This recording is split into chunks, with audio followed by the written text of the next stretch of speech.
In just 10 minutes, unlock the brutal truth behind addiction from Andrew Huberman's eye-opening talk with addiction expert Ryan Soave.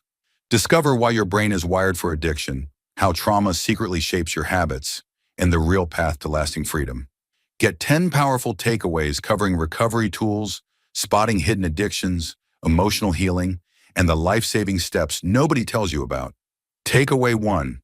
Addiction is not the real problem. Addiction is often not the real problem, but the solution people find to deal with deeper emotional pain. Many people drink, take drugs, or engage in compulsive behaviors because they are searching for relief from stress or inner discomfort. Ryan Soave explains that substances or behaviors become medicine for untreated emotional wounds. Real healing only happens when people address the underlying causes and not just the symptoms. Simply removing the substance or behavior does not automatically fix the emotional pain that caused it in the first place. Addiction provides temporary relief but creates bigger problems over time, destroying health, relationships, and life goals. For example, someone who abuses alcohol after a breakup is not addicted to alcohol itself, but to the feeling of emotional escape it gives them. Now let's move to the next takeaway. Takeaway 2.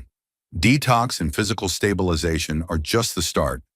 Recovery always begins with stabilizing the body, especially if the person is physically dependent on substances like alcohol or opioids. Medical detox is necessary to prevent dangerous complications like seizures or death. Detox does not mean someone is healed. It only prepares the body for deeper emotional work that follows. After detox, many people actually feel emotionally worse because the crutch they relied on has been removed. The real battle begins after the body is clear, because people must now face life and emotions without their old coping tools. Treatment professionals focus first on keeping people alive, and only later move toward understanding their emotional and psychological patterns. For example, a person might stop using heroin but then fall into deep depression because they never learned how to deal with their anxiety without drugs. Now let's move to the next takeaway. Takeaway 3. Trauma shapes addiction in invisible ways. Many addictions are rooted in early life trauma or emotional wounds that people may not even remember clearly. Children often develop survival strategies that work temporarily but turn into destructive habits later in life. These survival behaviors, like numbing out feelings or avoiding relationships, are not always obvious signs of trauma, but are deeply damaging over time. Trauma is not always about big, dramatic events like abuse. It can come from feeling emotionally neglected, unseen, or overburdened as a child. People often carry hidden roles from childhood, like being the caretaker or the scapegoat, into their adult relationships and addictions. Recovery means recognizing and shedding these old survival roles so real healing can happen. For example, a man who always needed to keep his parents happy as a child might later become addicted to work because he feels he is only worthy if he is constantly achieving. Now let's move to the next takeaway. Takeaway 4. Distress tolerance is the real superpower. True recovery is not about avoiding stress, but about building the strength to face stress without running away. Ryan says, I help people learn how to feel bad because life includes pain and discomfort that must be faced, not escaped. Building distress tolerance means learning to experience sadness, anger, fear, and frustration without immediately reaching for substances or distractions. This is the emotional muscle that allows people to stay sober, have real relationships, and build meaningful lives. Without distress tolerance, people keep falling back into addictive cycles every time life gets hard. For example, someone who can handle a stressful breakup without binge drinking is showing true emotional strength, not weakness. Now let's move to the next takeaway. Takeaway 5. Addiction can exist even when life looks good. Many addicts appear successful from the outside, but are deeply trapped inside their behaviors. Addiction is about the inner experience, not just the outer results. Ryan explains that someone can make millions of dollars, have a family, and still be suffering in secret because they are addicted to a feeling, not just a substance. The test is whether you can stop the behavior for a full month without it wrecking your mental state. If you constantly think about the behavior or obsess over when you can return to it, then it likely has you, not the other way around. For example, Someone who plays video games for hours daily and cannot stop thinking about it even at work is caught in an addictive loop, even if their grades or job are still okay. We're halfway through the video. Thanks for sticking with us. If you're enjoying it, hit the thumbs up and share it in your WhatsApp groups. If you'd like to support us, please tap the thanks button below. It helps us keep making great content. Drop a comment and don't forget to hit subscribe for more. Now let's continue with the video. Takeaway 6. Modern addictions are built into everyday life. The modern world is designed to hook people with instant rewards like social media, porn, online shopping, and video games. These activities flood the brain with quick dopamine hits, making real life feel boring by comparison.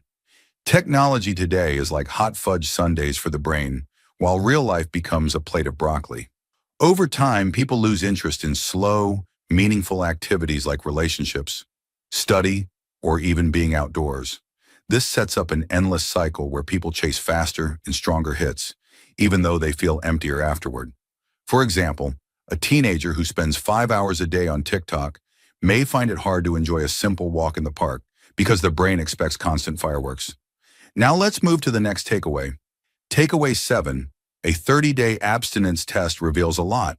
Ryan suggests a simple but powerful way to test if something controls you. Stop doing it for 30 days. If you find yourself constantly thinking about it, obsessing over it, or becoming miserable without it, that is a clear warning sign.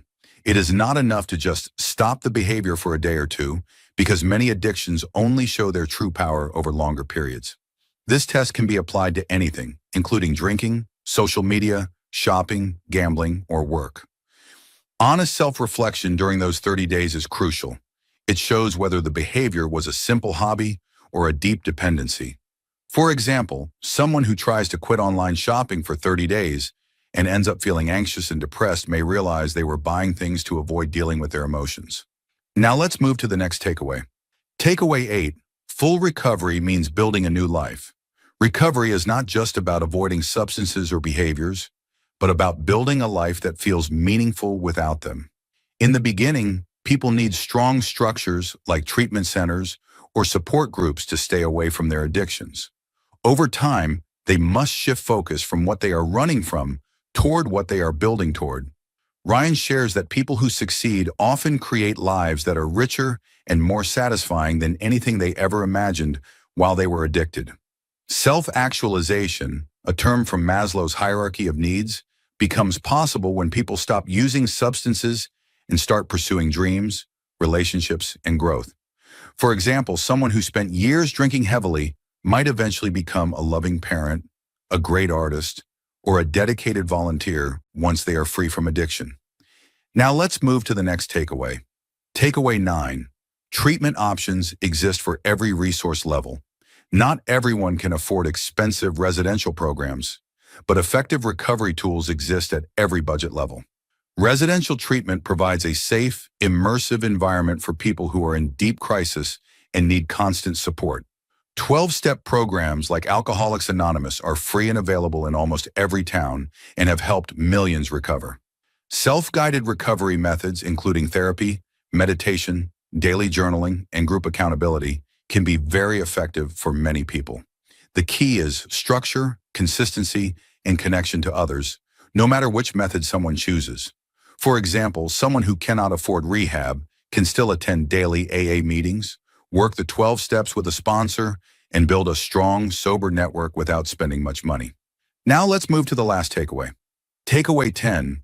Building emotional maps protects against relapse. Ryan teaches clients to create an emotional weather map every day to stay ahead of emotional storms.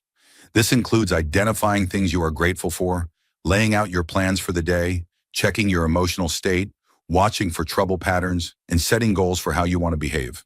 It is a proactive way to recognize when you are slipping into old habits before they take over. Sharing this emotional map with others makes it even stronger because it adds connection and accountability.